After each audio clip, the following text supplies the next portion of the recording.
সম্মানিত মুআজ্জাজ হাজিরিন, আমি যে আয়াতগুলো তেলাওয়াত করেছি এর ধারাবাহিকতায় সংক্ষিপ্ত আলোচনা রাখার জন্য আমি চেষ্টা করব ইনশাআল্লাহ।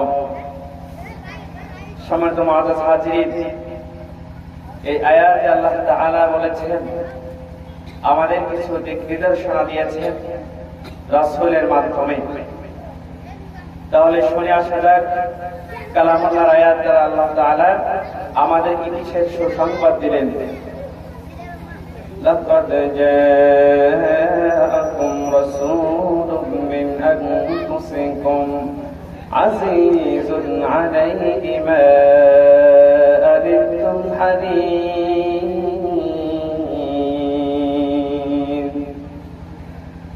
আল্লাহ তাআলা তোমাকে আমাকে রাসূলের মাধ্যমে জানায়া দেন, তোমার আমার পথ প্রদর্শনের জন্য, তোমার আমার সঠিক পথের জন্য সুসংবাদ দিয়ে তোমার আমার খবর দেন, তোমার আমার দিক নির্দেশনার জন্য।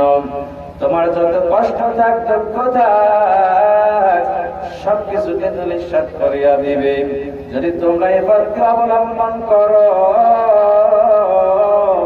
দেখবেন তোমার আমার জন্য জীবনের সফলতা আসবেন।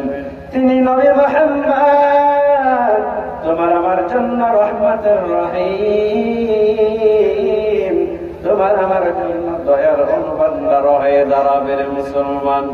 কিন্তু তারপরেও যদি তোমরা না বোঝো, এই পথ অবলম্বন তোমরা না করো, নবী যদি দিনের দাওয়াত দেয় আর তোমরা যদি দাওয়াতকে গ্রহণ করতে না পারি আর কপালটা পুরো, তাহলে তোমার আমার জন্য বিপজ্জনক অবস্থা হবে রে মুমিন। তাই বলে তোমরা ইসলাম গ্রহণ করবা না, সঠিক পথ অবলম্বন করবা না, আমার রাসূলকে তোমরা চিনবা না, তাই বলে যদি তোমরা এই পথকে ছাড়াইয়া দাও, এই পথ অবলম্বন না করো, আমার নবী কখনোই বেইজ্জত হবে না, আমার নবীর সম্মান আল্লাহ দিবে। এই জন্য আল্লাহ তাআলা পরের আয়াতে বললেন, فَإِن تَوَلَّوْا فَقُلْ حَسْبِيَ اللَّهُ لَا إِلَهَ إِلَّا هُوَ عَلَيْهِ تَوَكَّلْتُ وَهُوَ رَبُّ الْعَرْشِ الْعَظِيمِ। আল্লাহ তাআলা বলেন, ওই নবীকে তোমরা বাধাগ্রস্ত করে আমার হবে না। যদি নবীকে তোমরা গ্রহণ করতে না পারো, ওই নবীর কথাকে যদি তোমরা না শোনো, তাই বলে তোমাদের মুখাপেক্ষী হওয়া লাগবে না, আমার রাসূল আমার আল্লাহই যথেষ্ট হয়ে দাঁড়াবে। যদি তোমরা সেখান থেকে মুখকে ফিরাইয়া দাও, আমার নবীকে কষ্ট দাও, কিন্তু তোমাদের দলবদ্ধ যদি লোকবাড়ি হয়, যদি তোমার লোকের সংখ্যাও বেড়ে যায়, তাই বলে আমার রাসূলের কোনো ক্ষতি হবে না, ইসলামের কোনো ক্ষতি হবে না। গভীর মনোযোগ শুনিয়া দেন মুসলমান ভাই, এখান থেকে বুঝতে হবে রে মুমিন, আজকের এই জান্নাতের বাগিচা তোমার আমার জন্য সাজাইয়া দিলেন যেই সমস্ত ভাই মাদ্রাসার মুতামিম সাহেব ভাই সহ যারা ত্যাগকে ধিক্কার মাধ্যমে করলেন, আমার অত্যন্ত মহব্বতের মানুষ, অত্যন্ত আলোচক ও সুপরিচিত ব্যক্তি আব্দুর রহিম রাজি ভাই ইতিমধ্যে আপনাদের মাদ্রাসায় কিছুদিন আগে জয়েন করেছেন, বিভিন্ন জায়গায় মাহফিল করিয়া বেড়ান। ভাইয়ের সঙ্গে পরিচয় আমার তেমন সময়ও ছিল না, ভাই দ্রুতগ্রস্তভাবে আসার জন্য বিশেষভাবে বললেন, তাই আসলাম। ভাই গভীর মনোযোগ, সংক্ষিপ্ত সময়ে দু চার কথা বলে যায়, বুঝতে হবে রে মুমিন, এই পথ এমন একটি পথ, এই পথ কোনদিন ঠকবার পথ নয়, এই পথ কোনদিন হারার পথ নয়, এই পথ সবসময়ের জন্য জেতার পথ, এই পথ কখনোই হারাতে পারে না। আল্লাহ সুসংবাদ দিয়ে বললেন, এই পথ যদি তোমরা অবলম্বন না করো, আমার নবীর কোনো ক্ষতি হবে না, তোমরা যদি মদত করে সাহায্য করে না, আল্লাহ তাআলা বললেন, নবীকে সান্ত্বনা দিয়ে বললেন, ফাইন তাওয়াল্লাউ ফাকুল হাসবিয়াল্লাহ লা ইলাহা ইল্লাহু, ওই আল্লাহ তার জন্য যথেষ্ট হয়ে যাবে। তোমরা চুল পরিমাণের ক্ষতি করতে পারবা না, তোমরা এই দলে না আসার কারণে কোনো ক্ষতি হবে না। আল্লাহ তাআলা তার রাসূলকে প্রেরিত করেছেন, সাহায্য মদদ সবকিছুকে দিয়ে আল্লাহ তাআলা প্রেরিত করেছেন যে মুমিন। আল্লাহ তাআলা বললেন, হাসবুনাল্লাহু ওয়া নি'মাল ওয়াকিল।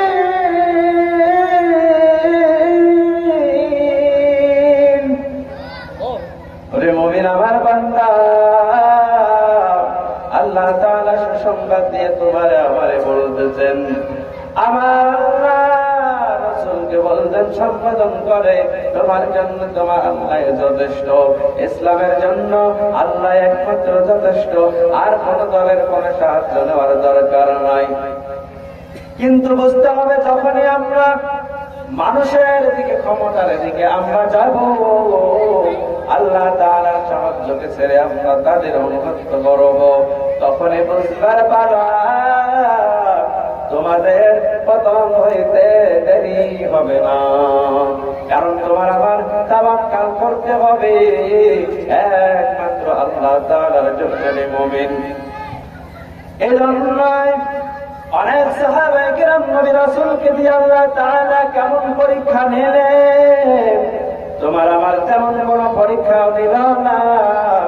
এতেও যদি আমরা ঈমান চোরের পালাতে পড়িয়া যাই, ঈমান বিক্রি করিয়া দিয়ে পালাই, দুঃখের বিষয় হয়ে দাঁড়াবে মুমিন। এজন্যই বুঝতে হবে, ওই বেলাল রাদিয়াল্লাহু তাআলা ইসলামের জন্য কত কষ্ট দেওয়া হইল রে, কত রকমের আঘাত করা হইল রে মুসলমান। আপনি যখন রাসূলের দিকে খাইয়া রাসূলের প্রেমে পড়িয়া গেলেন, রাসূলের ভালোবাসার মহব্বতে পড়ে যান, রাসূলের প্রতি প্রেমিকতায় পড়ে যান, এমনিতেই বেলাল এমনিতে গোলামের দাসত্ব অর্জন করলো, এমনি অন্যের অধীনে জানে যদি আমি ইসলামকে গ্রহণ করে আমার মালিক আমার অনেক জুলুম করবে, অন্যায় করবে, আমার প্রতি অনেক রকমের নির্যাতন চালাবে। তারপরও বেলাল বুঝলো না, আমার রবের জন্য পাগল হয়ে গেল, কালিমা পড়ায়া যায়, দরুদ কালিমা পড়ায়া যায়, সহ্য হয় না, আমি হই না কেন গেলাম, আমি নবী রাসূলের প্রেমে পড়িয়া গিয়েছি, রাসূলের ভালোবাসার প্রতি আমি পড়িয়া গেলাম, আমাকে দ্রুত কালিমা পড়াইয়া দেন। নবী বেলাল কালিমা পড়াইয়া দেন, বেলাল ইসলাম গ্রহণ করিয়া ফেলল। ওই দিকে তার মালিকের অনেক নির্যাতন সহ্য করতে হয়। কেমন নির্যাতন দেবী একটু বোঝার বিষয়, তাকে কেমন নির্যাতন করা হয়েছিল। শুধু বারুর মধ্যে অত্যন্ত গরম তাপের মধ্যে বেলালকে নির্যাতন করা হয়। কেমন নির্যাতন, দুপুরের মধ্যে অনেক কঠিন সূর্য দেখুন আসমান থেকে সরাসরি বেলালের ওই বারুর মাঝে তাপ দেয়, এমন কঠিন মুহূর্তে ওই বেলাল রাদিয়াল্লাহু তাআলা তাকে বেলালকে বারুর মধ্যে শহীদ করিয়া রাখলেন। এমন শুধু শহীদ করলেন তাই নয়, কেমন কষ্ট দিলেন, উপরের মাঝে মাঝে মাঝে আবার ইয়া করেন, পাথর দিয়ে নিক্ষেপ করে, পাথর দিয়ে ভার দেয় যেন বারুদটা অত্যন্ত ভাবে তার গায়ের মধ্যে আসে নাকি। কিন্তু বেলালকে এত কষ্ট দিল, ওই সমস্ত কাফের মুশরিক বেঈমানেরা কিন্তু কোন রকম ভাবে তাকে কালিমা থেকে ত্যাগ করতে পারছিল না। বেলাল একে আওয়াজ দেয়, কুল হুয়াল্লাহু আহাদ আহাদ আহাদ বলিয়া বেলাল চিল্লায়, জীবন চায় না, তারপরও আমার আল্লাহরে আমি ভুলতে চাই না, আমার আল্লাহরে আমি গ্রহণ ইসলাম তারে আমি গ্রহণ করেছি, আমার দিকে যত চাপ যায় যাবে। পর্যন্ত বুকের ভেতর জিবা আমার রক্ত থাকবে, ততক্ষণ পর্যন্ত আমার আওয়াজ আমার জবান থেকে আল্লাহর সাক্ষী দিবে। অন্য কোন বেঈমান নাফরমানদের যতই জুলুম আসুক, যত রকমের অন্যায় করুক, আমি কখনোই তাদের কাছে মাথা নত করব না। আমি মাথা নত করার মালিক আমার আল্লাহ তাআলা আমার জন্য যথেষ্ট হবে। নাসরুম মিনাল্লাহি ফাতহুন করিব ওয়া বাশশিরিল মুমিনিন।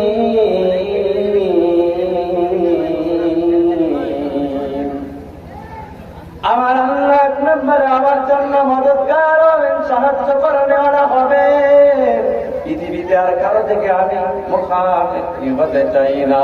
যত রকমের আওয়াজ দাও, যত রকমের শাস্তি দাও, যত ভয় ভীতি দেখাও, জবান যখন আমার জিহ্বা যতক্ষণ পর্যন্ত আমার মুখের মধ্যে থাকবে, আমি ততক্ষণ পর্যন্ত আল্লাহর জয় দিয়ে দিব। আল্লাহু আকবার বলো, আল্লাহু আকবার, আল্লাহু আকবার বলো, আল্লাহু আকবার। এ মধুর নামটি নিলে এই হৃদয় হাসে, ও মধুর নামটি নিলে সুখ নামে আসে। ও নামের তুলনা হবে না, হবে না, ও নামের তুলনা হবে না, হবে না। তুলনা নাই নাই রে এসোদান আল্লাহ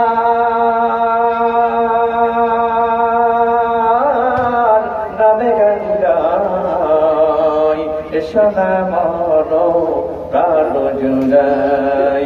আল্লাহু আকবার বলো, আল্লাহু আকবার, আল্লাহু আকবার বলো, আল্লাহু আকবার। এ মধুর নামটি নিলে হৃদয় হাসে, ও মধুর নামটি নিলে সুখ নামে আসে। ও নামের তুলনা হবে না, হবে না, ও নামের তুলনা হবে না, হবে না। তুলনা নাই নাই রে এসোদা আল্লাহ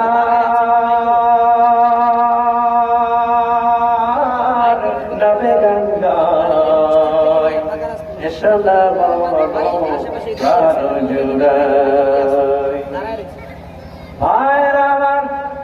আল্লাহর নাম কেমন মহব্বতের নাম। এই নামের জন্য পাগল হইল ইব্রাহিম আলাইহিস সালাম। ওই নবী ইব্রাহিম, সেনাকে বলা হইল নবী ইব্রাহিম দিয়ে নবী ইব্রাহিমের কেমন আকর্ষণ দেওয়া হইল। ওই নবী ইব্রাহিমকে কেন এত মহব্বত করা হয়? ফেরেশতারা পর্যন্ত প্রশ্ন করল আল্লাহ তাবারক ওয়া তাআলার কাছে, ইব্রাহিমের খলিলুল্লাহর উপাধিটা আল্লাহ আমাদেরকে একটু বলে দেন, কেন ইব্রাহিম নবীকে খলিল উপাধি দিলেন? ওই নবী ইব্রাহিমকে কেন উপাধি দিলেন? কেন নবী ইব্রাহিমকে খলিল উপাধি দিলেন? শুনবার ইচ্ছা আসেনি?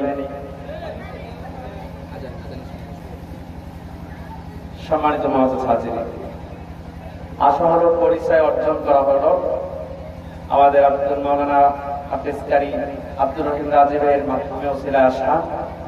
আমার মাদ্রাসা হাতিবান্ধা গ্যাস পাম্প সংলগ্ন কখনো গেলে আসবেন, দাওয়াত হইল। এবং ভাইয়ের অনুরোধে আমি সংক্ষিপ্ত আলোচনা আপনাদের কাছে রাখার চেষ্টা করেছি, যতটুকু রেখেছি। আজকের জন্য এখানেই সমাপ্ত ঘোষণা করলাম। যদি কখনো সামনে সুযোগ হয় ভাইয়ের মাধ্যমে অত্র এলাকায় কোনো মঞ্চে আসা হয়, সেদিন লম্বা সময় নিয়ে মান খুলে ইনশাআল্লাহ আলোচনা হবে। এবারে শেষ করছি, আলহামদুলিল্লাহ রাব্বিল আলামিন।